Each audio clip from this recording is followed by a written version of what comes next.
à tous et bienvenue dans cette édition spéciale du Journal de la formation enregistrée sur les universités d'hiver de la formation professionnelle organisée par Centre Info. C'est le rendez-vous incontournable de tous les acteurs de la formation. Et dans cette édition, il sera question de France 2030 avec nos deux invités. Tout d'abord, Nathalie Bécoulé, bonjour. Bonjour.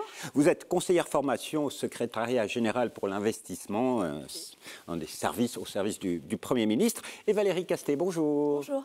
Vous êtes directrice du département des études et projets de l'Association française de transport, l'AFT, un des acteurs lauréats avec un projet DEFITEL, lauréat France 2030. Alors, on va faire un petit bilan, un retour en arrière. Il y a 2 ans, ici même, lors de ces universités d'hiver, il était énormément question de ce plan France 2030. Tous les acteurs en parlaient, mais on en était quand même un petit peu en début. Il n'y avait pas de concret. Les choses ont changé depuis, énormément changé. Aujourd'hui, Nathalie Bécoulé, que peut-on dire de ce plan et de son effectivité sur le territoire ? Alors France 2030, effectivement, s'épanouit. Vous savez que son ambition, c'est de rapprocher le futur sur des secteurs clés complètement stratégiques pour le pays. Et donc aujourd'hui, France 2030, ce sont plus de 5000 projets. Et ce qui en parle le mieux, ce sont les porteurs de projets qui les réalisent. Et du coup, je suis ravie d'être avec vous, Madame Castet. Alors justement, en 2 mots, le projet DEFITEL, lauréat France 2030, il consiste en quoi, Valérie Castet ? Alors DEFITEL, c'est un projet qui est porté par l'AFT. Nous, on est une association professionnelle qui est hyper spécialisée sur la promotion, le développement de l'emploi et de la formation dans les transports et la logistique. Et DEFITEL, c'est un projet de branche pour le transport et la logistique qui vise à moderniser les formations, à favoriser aussi l'attractivité des formations. En utilisant notamment des technologies immersives, du e-learning, de nouvelles méthodes pédagogiques pour rendre les formations plus attrayantes, en particulier pour les jeunes. On est vraiment sur un projet autour de l'évolution de la formation pour répondre aux besoins des nouveaux métiers, de l'évolution du secteur. Mais en matière de formation, sur France 2030, sur ce plan, il y a quelque chose d'un petit peu particulier, c'est la CMA. C'est compétences et métiers d'avenir. Aujourd'hui, on en est où sur compétences et métiers d'avenir ? Il y a combien de lauréats ? Oui, compétences et métiers d'avenir, c'est vrai que c'est un axe très fort de ce France 2030 tel que notre secrétaire général pour l'investissement, Bruno Bonnel, le porte. Pas une intervention dans laquelle il ne fait pas apparaître ce besoin sur ces nouvelles compétences, ces nouveaux métiers. Et pour le coup, l'AMI compétences et métiers d'avenir, cet appel à manifestation d'intérêt, a permis à des acteurs ensemble du secteur privé, du secteur public, des institutions, des collectivités, de se rassembler pour traiter un sujet de développement des compétences, de capital humain, pour être bien positionné et gagner du coup ce sujet de transformation des compétences en intégrant l'innovation. Donc aujourd'hui, nous avons 185 projets lauréats qui associent avec eux des consortiums très denses, très complets pour bouger les lignes justement, et ce sont des subventions à hauteur d'1,1 milliard d'euros à ce jour, plus l'apport des mondes économiques ou des collectivités, qui fait qu'on est sur une lame de fond de transformation sur les secteurs clés. Et le sujet de l'attractivité notamment des métiers de l'industrie, dans toute sa diversité, est un enjeu extrêmement important. C'est comment attirer vers ces secteurs et du coup comment attirer vers ces formations. Donc on a en fait une double transformation des compétences dont ont besoin les mondes économiques pour être compétitifs et du coup aussi une attractivité sur les formations qui sont parfaitement incarnées du coup dans le cadre du projet ici présent. L'attractivité dans le projet DEFITEL, c'est important. C'est vrai que former différemment, de manière plus moderne, ça attire aussi des jeunes et moins jeunes vers ce secteur. Oui, tout à fait. C'est vraiment le combat de l'AFT, d'ailleurs, de lutter contre les difficultés de recrutement qui sont vraiment prégnante dans notre secteur d'activité. Donc on a un enjeu vraiment fort par rapport à ça. Et c'est la raison pour laquelle cet appel à projet, cet AMI-CMA, pour nous, ça représentait vraiment une formidable opportunité de rendre nos formations à la fois plus ludiques, de mettre de la gamification, mais aussi plus proche de la réalité professionnelle, parce qu'on pense que c'est vraiment autour de ces enjeux-là, en fait, qu'on va attirer des jeunes et qu'on va les intéresser à nos formations et à nos métiers. Alors j'ai envie de revenir un petit peu en arrière dans l'histoire, parce que quand le plan France 2030 a été annoncé, vous, en tant qu'AFT, vous avez tout de suite réagi, vous vous êtes dit, voilà, il faut qu'on propose un projet, c'est une source de financement. Racontez-nous comment ça s'est passé, parce que vous ne travaillez pas seul, ça a été facile de regrouper un ensemble d'acteurs sur ce projet DEFITEL.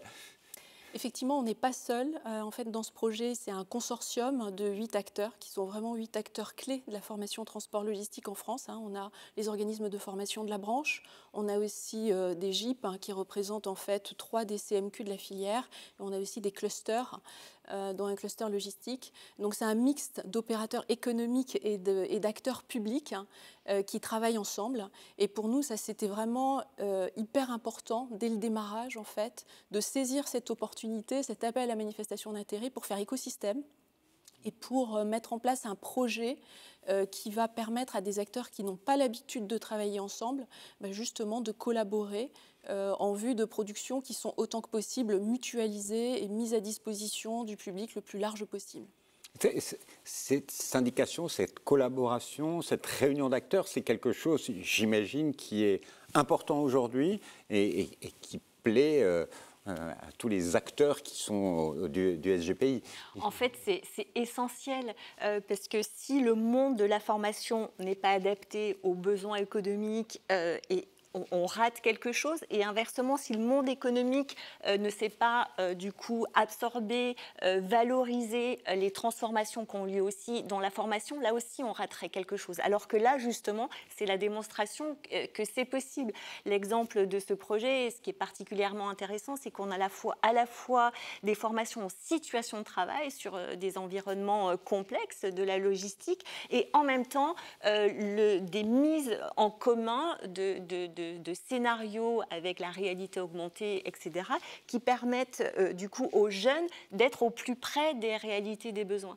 Donc là, c'est quelque chose de très fort qui se passe, et effectivement, ces mises en commun d'alliances, en tout cas très fortes et volontaires, contribuent au succès du coup des projets sur les objectifs d'attractivité et d'emploi.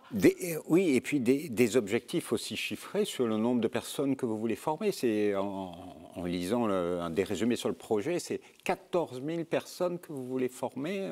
Oui, je me suis trompé de chiffre. Plus que ça. C'est vrai que c'est un projet qui a de l'impact, parce que les métiers du transport et de la logistique, ça représente 2 millions d'emplois dans l'économie. C'est 8% des emplois salariés de l'économie. Donc c'est forcément beaucoup de volume en termes de formation. En plus, c'est des formations il y a des formations obligatoires, il y a des formations accès métiers, des formations diplômantes, des formations du ministère du Travail. Donc il y a un large éventail de formations pour accéder à ces métiers-là. Donc c'est effectivement beaucoup de personnes qui sont en formation, et comme on a des acteurs clés de la formation dans notre consortium, mais revenons quand même, parce que énormément de personnes, ça a un coût. Je veux dire, au niveau du soutien du plan France 2030, ça représente le projet global de modernisation, d'adaptation des formations. C'est combien d'argent et combien de subventions vous avez pu avoir?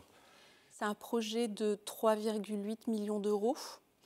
Qui est avec un cofinancement très important de l'État, puisque l'État cofinance pratiquement 70% de ce projet-là, le reste étant à la charge des partenaires du projet. Donc c'est effectivement un projet qui est ambitieux, qui est très structurant pour la filière. Et cet argent de l'État, il a été indispensable en fait pour enclencher cette transformation-là qui est à l'œuvre. C'est-à-dire qu'il y a tout un ensemble d'actions qui sont menées, d'expérimentations aussi qui sont faites avec des outils innovants qu'on n'avait jamais utilisés, comme la réalité augmentée. C'est-à-dire concrètement... On n'aurait pas pris ce risque-là si on n'avait pas eu le soutien de l'État. Et aujourd'hui, on est très content en fait, d'avoir pu bénéficier de ça, parce que les résultats, ils sont là. Ça fonctionne, c'est hyper pertinent. Alors, ce que vous venez de me dire me donne, j'ai envie d'en savoir plus. Il y a plusieurs choses. Déjà, au niveau du financement de l'État, on est toujours sur ce type de proportion. Est-ce que ce projet est représentatif de tous les autres projets qui sont dans le plan France 2030 ? Alors, ce qu'on peut dire, c'est que effectivement, cet appel à manifestation d'intérêt permettait un cofinancement à hauteur de 70% de l'État.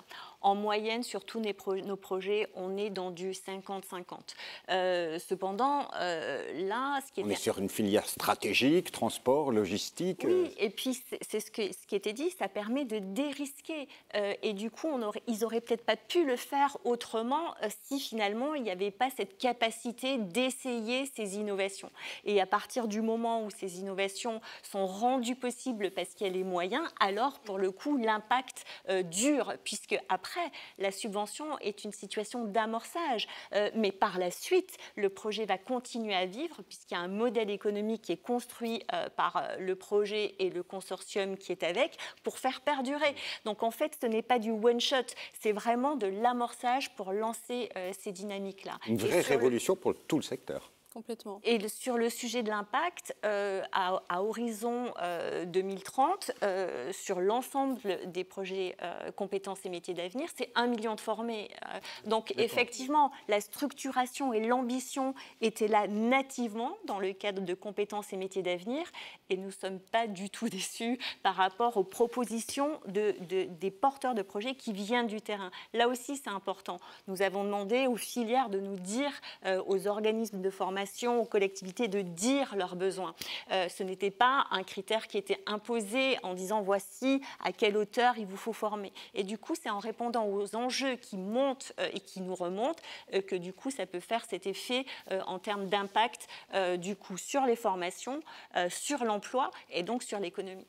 Et autre question, parce que vous avez parlé de réalité augmentée, il est aussi question de réalité virtuelle. C'est tout ça que vous avez mis en œuvre concrètement. Dites-nous à quoi ça correspond, parce qu'aujourd'hui, quand on se lance dans une formation sur un des métiers de la filière, on va être avec un casque, comment ça se passe ? C'est un des outils. Oui, tout à fait. Donc, il y a une dizaine d'actions qui sont prévues dans le cadre de ce projet. Des actions qui visent à développer les technologies immersives, donc la réalité virtuelle, la réalité augmentée. La réalité virtuelle, c'était déjà quelque chose qui avait été expérimenté par les organismes de formation, mais là, ça permet de vraiment passer à l'échelle, en fait, de changer d'échelle sur la réalité virtuelle. La réalité augmentée, on n'en avait jamais fait.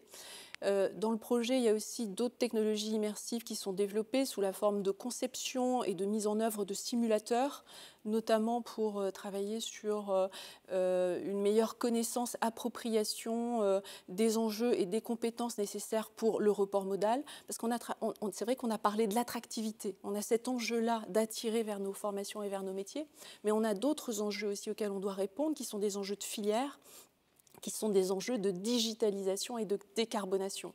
Donc le projet, il vise aussi ça, en fait, à faire rentrer dans les formations des nouvelles modalités pédagogiques qui vont permettre d'approcher, d'approfondir ces sujets-là. Et qui sont aussi sous forme d'application, donc assez facile d'accès. Tout à fait, tout à fait. Pour que ce soit le plus accessible possible, on a aussi justement pensé des applications donc qui sont téléchargeables sur Play Store, Apple Store, gratuitement, à disposition de tous, pour que ce soit complètement RGPD, on ne demande rien de nominatif. Donc, voilà. Donc ça veut dire que sur ces applications, sur les premières qu'on a sorties l'année dernière, il y en a d'autres qui vont sortir là en 2025, mais on a déjà 8000 téléchargements auprès de la part d'enseignants, de formateurs ou de jeunes qui utilisent ces applications. Donc ça prend très très bien en fait. Donc il y a des technologies immersives, on développe aussi beaucoup l'hybridation des formations. L'idée, c'est de pouvoir rendre aussi les formations accessibles à des salariés, des personnes qui ont aussi peut-être des problématiques d'accessibilité à la formation. Donc il y a aussi des enjeux d'inclusion autour de ce projet. Voilà, c'est un des objectifs aussi global du plan France 2030. C'est un projet qui vous plaît à plus d'un titre, j'imagine. C'est effectivement ce qu'on se disait. Le sujet de faire de l'apprentissage en situation de travail qui croise des modalités pédagogiques nouvelles, tant du point de vue de la manière dont les entreprises accueillent, en croisant avec de la réalité virtuelle et augmentée, en hybridant les formations et en voyant tout cela dans une logique de sens aussi. Comment redonner le sens et l'intérêt de ces métiers-là, effectivement, on aime. Alors ça c'est le projet d'EFITEL aujourd'hui. Qu'est-ce qui va encore changer dans l'année, vos enjeux 2025 ? Alors c'est un projet de 3 ans. On a commencé en 2023. Les premières applications sont sorties en 2024. Donc là, vraiment 2025, c'est là où il va y avoir le plus de productions qui vont être livrées. Voilà. Donc c'est la révolution pour les apprenants qui se met en œuvre tout de suite avec plein de nouveaux outils. Oui, ça va vraiment changer beaucoup de choses, effectivement, avec des nouveaux outils. Et nous, là, on en est très fiers, en fait, dont s'emparent vraiment les formateurs. Parce qu'on pouvait se poser des questions sur leur capacité d'appropriation, sur les réticences éventuelles qu'ils pourraient avoir. Et en fait, on voit que les technologies, notamment par exemple la réalité augmentée, mais aussi la réalité virtuelle, ça a tellement évolué que c'est extrêmement intuitif. On n'a pas besoin de faire un guide du formateur. Il n'y a pas besoin de faire des mises en main qui sont longues, en fait. Donc ça va très vite. Et les formateurs, les enseignants voient tout de suite de quelle manière ils vont pouvoir implémenter ça dans leur formation et l'intérêt, le bénéfice qu'ils vont pouvoir en tirer. Et du coup, ça prend très très vite. On n'aurait peut-être pas eu le même effet il y a 5 ans. Voilà. Mais là, c'était vraiment le moment, je pense. Il y avait aussi, il y a 5 ans, des réticences intellectuelles globalement sur certains outils digitaux. Aujourd'hui, tout le monde se les est appropriés. Alors, un très beau projet, mais c'est un des lauréats. Alors, si vous voulez en savoir plus sur ce projet, vous pouvez aller sur www.aft-dev.com et puis dans la rubrique projet, il y a le projet d'EFITEL. Mais il y a plein d'autres projets, j'ai envie de vous dire, il y a plein d'autres lauréats. S'il fallait en citer un dans les métiers de l'industrie et ces métiers en tension, il y en a tellement, mais...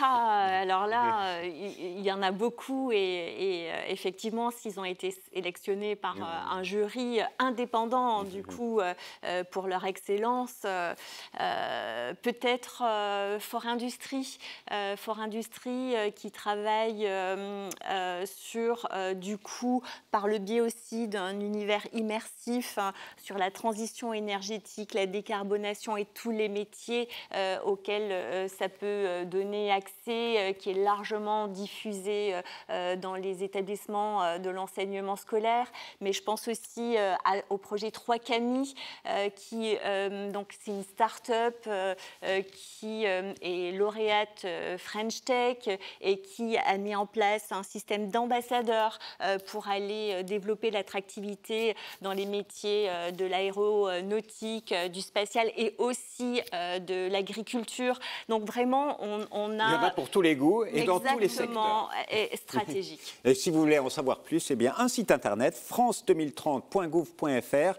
Et puis, je vous donne rendez-vous sur la chaîne demain pour découvrir d'autres lauréats avec Nathalie Bécoulier. Je vous donne rendez-vous.